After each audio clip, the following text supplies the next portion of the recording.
Hello students, good morning. Now welcome in our English online class. Students, we completed our poem No Men Are Foreign. The summary of this poem was discussed in two lectures. Today we shall discuss the questions which have been given in the textbook. So let's start. Today, our first question is, I read the question for you.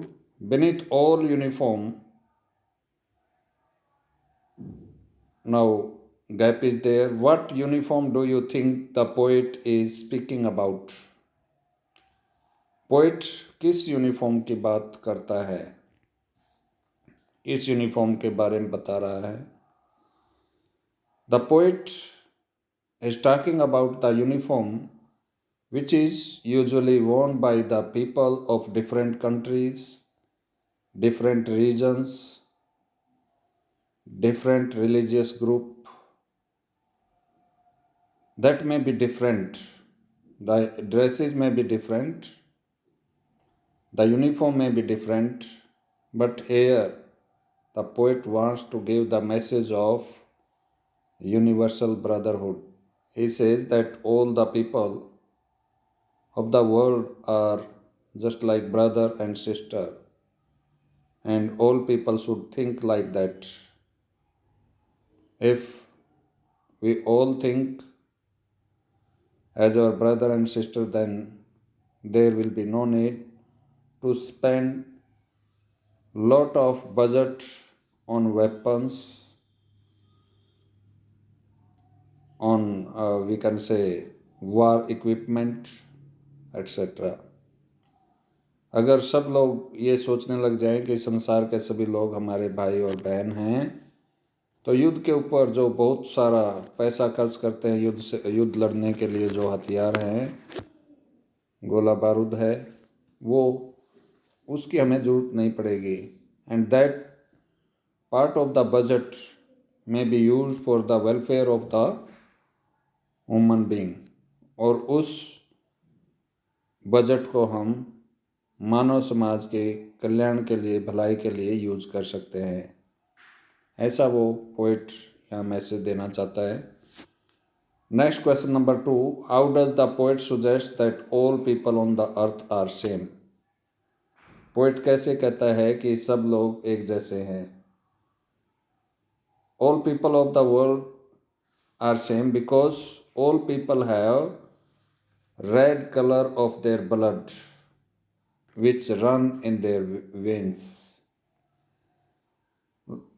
Poet जो है वो इसलिए कहता है कि संसार के सभी लोग एक जैसे हैं क्योंकि सबकी नसों में जो खून दौड़ता है, खून जो है उसका सर्कुलेशन होता है ब्लड का, वो उसका कलर सबका रेड है. So, due to that reason, he says that all people have same body, all people have same type of eyes, same type of we can say same numbering of hands, same numbering of eyes, same numbering of ears, like that. यानी सबकी संख्या, जैसे हमारे 2 हाथ हैं तो Chinese people के भी 2 हाथ होंगे, अमेरिकन के, जापानीज़ के, हमारी 2 जो है कान हैं तो सबके ऐसे ही होंगे. तो यहाँ पोइट ये कहना चाहता है कि हम सब एक हैं. All people of different country feel in the same way as we feel. Suppose we have the moment of happiness, then we shall laugh, and if we have moment of sorrow, then we shall feel sorrow. It is based on the feeling, and feeling remains same at all places. जो भावनाएं हैं वो हर जगह same होते हैं. ये नहीं कि हम क्या नाम है, खुशी के समय सोरो फील करेंगे या रोना शुरू करेंगे। खुशी अगर है तो इंडियन पीपल भी हंसेंगे, चाइनीज़ पीपल भी हंसेंगे, पाकिस्तान के जो लोग हैं वो भी हंसेंगे, ब्रिटिश जो हैं वो भी हंसेंगे, अमेरिका के लोग भी हंसेंगे। और दुख है तो दुख की घड़ी में, दुख के समय सभी लोग जो है वो चिल्लाएंगे, रोएंगे। तो ये जो है इसका मतलब ये हुआ कि जब हमारे बॉडी पार्ट्स इक्वल हैं या ऑर्गन इक्वल हैं, फीलिंग इक्वल हैं, then how can we different from other, तो हम दूसरों से अलग कैसे हो सकते हैं। So all are equal, all people of the world eat and drink in the same way just as we eat and drink। संसार के सभी लोग जो है ऐसे ही खाते हैं और ऐसे ही पीते हैं जैसे हम खाना खाते हैं और हम पानी पीते हैं या कोई और ड्रिंक लेते हैं। Question number 3, find in the stanza 1 5 ways in which we all are alike। Pick out the words. Stanza first में 5 ढंग बताने हैं जिससे हम सिद्ध कर सकें कि हम सब एक जैसे हैं। वर्ड आपने चूज करने हैं। All of us have the same type of body, we breathe in the same way. यानी हर व्यक्ति का एक जैसा शरीर है और एक ढंग से ही वो सांस लेते हैं। All of us live in the same world, और हम सब एक ही संसार में अपना जीवन यापन करते हैं। ऑल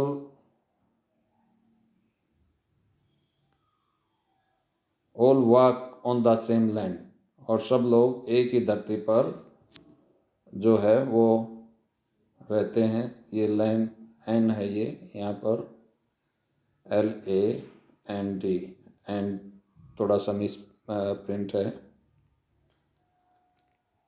यानी हर तरह के लोग जो है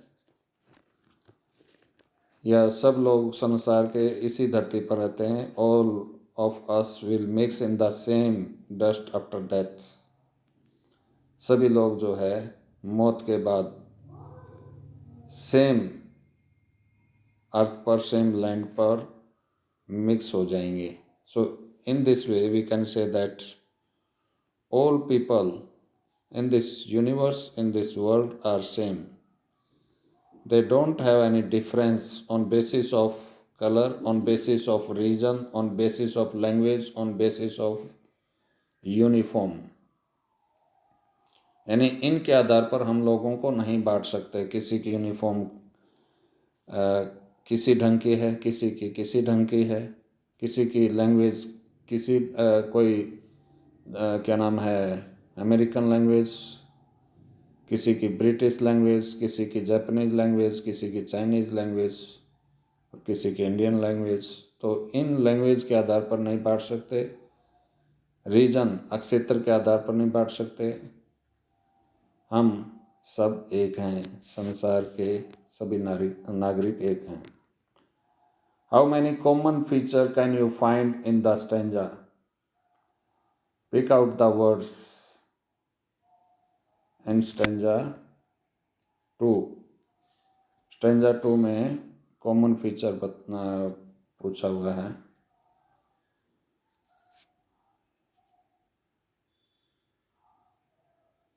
कॉमन फीचर आप कितने पाते हैं स्टेंजा 2 में?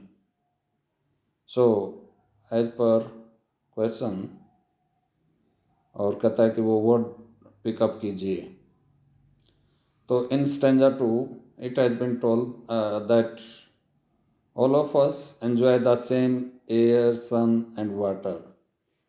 Whatever the oxygen we get from air, all people get that type of oxygen from air। All people get the sunlight from sun, and all people get water free of cost from our environment. We all have something to same thing to eat during peace and face the problem of starvation during war. हम सब जो है same we all have something to eat during peace, यानी शांति के समय हम सब के पास कुछ ना कुछ खाने के लिए होता है। लेकिन युद्ध काल में, यानी जब लड़ाई होती है, तो उस समय हम सबको झेलनी पड़ती है स्टारवेशन। स्टारवेशन मीन भूख। क्यों? Because during war, whatever the money, whatever the budget that is spent, that should be spent on beneficial, we can say for the benefit of the human being, that is used on the weapon. So due to that reason, focus is kept on weapons instead of keeping focus on the crops and different welfare scheme for the welfare of society. समाज के कल्याण के लिए दूसरी सामाजिक कल्याणकारी योजनाओं की बजाय गवर्नमेंट का पूरा फोकस, सरकारों का पूरा फोकस जो है वो युद्ध पर होता है। इसलिए लोगों को भूखे मरने के लिए छोड़ दिया जाता है। All have the same type of hand and all have the same type of labor for earning some money. कुछ ना कुछ धन कमाने के लिए सब लोग, जिनके सबके एक जैसे हाथ हैं और उन हाथों में एक जैसी रेखाएं हैं, परिश्रम करने की, मेहनत करने की, और उनके क्या नाम है, मेहनत करके आगे बढ़ने की सबको सीख मिली होती है, सबको लर्निंग मिली होती है। तो सब लोग जो है एक जैसे, यहाँ पोइट प्रूव करने की कोशिश करता है कि हम सब एक हैं, क्योंकि हमारे हाथ एक हैं और हाथों में हस्तरेखाएं एक जैसी हैं, जिनके द्वारा हमें मेहनत करने की सीख मिलती है। Whenever we are told to hate our brother, जब हमें बताया जाता है, सिखाया जाता है कि अपने भाइयों से नफरत करो, When do you think this happen? ये चीज़ कब होती है? Why? क्यों होती है? यानी ये पार्ट, इस पार्ट में पूछा है, ऐसा कब होता है जब हमें अपने भाइयों से नफरत करना सिखाया जाता है, और फिर क्यों होता है? और उसके बाद हु टेल्स अस, हमें कौन बताता है कि नफरत करो? Should we do as we are told at such time? क्या हमें ऐसा करना चाहिए जैसा हमें बताया जाता है? यानी क्या हमें अपने भाइयों से नफरत करनी चाहिए, अपने ब्रदर सिस्टर से? व्हाट डज द पोइट से? पोइट क्या कहता है? अब ये देखिए, यहाँ ब्रदर सिस्टर का मतलब ये नहीं कि हमारे real brother sister. Brother sister का मतलब है पीपल ऑफ अदर कंट्रीज।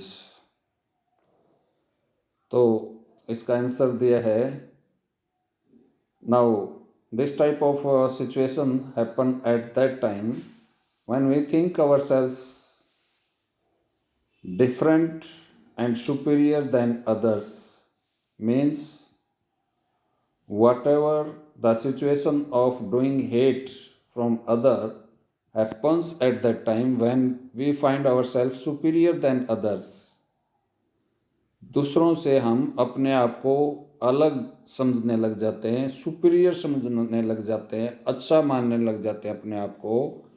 उस समय ये सिचुएशन घटती है। कौन सी situation? To hate others, to hate our brother. हमारे भाइयों से नफरत करने की जो स्थिति है वो कब घटती है? When we feel superior to our selves, जब हम अपने आप को दूसरों से अच्छा समझने लग जाते हैं। People who are by God's tell us to hate others, यानी जो लोग, जिन लोगों की फितरत दूसरों से नफरत करने की है, वो हमें नफरत करना सिखाते हैं। यानी जो ह्यूमन बीइंग के लवर नहीं हैं, यानी मानवता के प्रेमी नहीं हैं, वो दूसरों से नफरत करना हमें सिखाते हैं। एंड नेक्स्ट पार्ट में, नेक्स्ट लाइन में क्या कहा है? We should not follow them blindly. हम ऐसे लोगों को, the people who create the feeling of hate, we should not follow them. हम उनको ना स्वीकार करें, उनकी बात नहीं माननी चाहिए हमें, उनको फॉलो नहीं करें हम, ये हमारे लिए अच्छा होगा। We should neglect their such type of advices। ये एडवाइस और एडवाइज में अंतर है। ADVISE ये है, इसका प्रोनाउंसिएशन एडवाइज। इसका मतलब होता है सलाह देना, सलाह देना। और एक होता है, यानी ये सलाह देना ये वर्ब के रूप में इस्तेमाल हुआ था, एडवाइस। एक होता है एडवाइस, ADVICE, प्रोनाउंसिएशन एडवाइस। इसका मतलब है सलाह,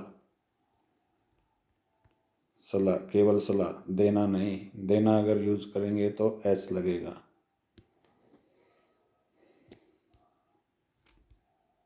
ये नाउन के रूप में इस्तेमाल होता है। वी कैन आगे क्या कहता है? We should neglect their such type of advices. हमें इस प्रकार की सलाह उनकी नेग्लेक्ट कर देनी चाहिए, अनदेखी कर देनी चाहिए, जो लोग समाज में नफरत करने का, हेट करने का जहर घोलते हैं। If we hate any other then he will not love us. So, to hate or to love, these are such type of feelings, emotion, which are on basis of give and take policy. Give and take policy. अब ये give and take policy क्या होती है? जैसा आप देंगे वैसा पाएंगे। यानी अगर आप प्रेम करेंगे दूसरों से तो प्रेम पाएंगे, लव पाएंगे। If you hate other than you will also get hate from other. तो वो भी हमें नफरत करेगा जिससे हम नफरत करते हैं। We can win the trust of others, we can win the trust और confidence of other with the help of love. हम दूसरों का विश्वास प्रेम से जीत सकते हैं। So we should love all people of the world as our brother and sister. That is the formula to get popularity in the world, to get unity in the world. संसार में अगर एकता का आभास संसार के लोगों को करवाना है तो हमें दूसरों को प्यार करना होगा, दूसरों के साथ स्नेह से, अफेक्शन से, अफेक्शन मीन्स स्नेह, यानी प्यार और स्नेह से हमें बिहेव करना होगा दूसरे लोगों के साथ, अपने ब्रदर और सिस्टर समझते हुए। So, these were the question answer. You will note down these question answer and also learn them. Okay, thank you.